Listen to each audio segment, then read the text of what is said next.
This is the first in a 4-part series of how to get more than 500,000 miles on your Sprinter van. I'm Sprinter Jack. I head up Sprinter Vans at the Easton Van Center in Columbus, Ohio.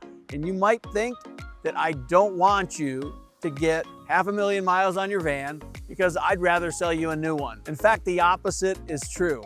I would love it if you got more than 500,000 miles on your van for 2 reasons. One, you're gonna tell all your friends, and nobody that's driving a ProMaster or nobody that's driving a Transit is gonna get 500,000 miles. And second, when you are ready for your next van, you're gonna come back and you're gonna buy it from us. 2 things I'd like to start with that you wanna make sure you keep an eye on. Number 1 is if an engine light is on, or any light on the dash, make sure that you fix it or you get it looked at quickly. Second, towing.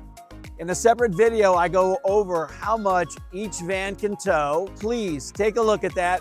You can go right up to the max of what you're allowed to tow, but don't go over. We have a lot of people come in for service here, and when I see that they have 300, 500,000 miles, the one question I always ask is, hey, is everything original? And the answer is no. I had to replace this in the motor. I had to replace the entire motor, 2 transmissions, but they always follow it with, but that's my fault because I've been towing twice as much as I should for years.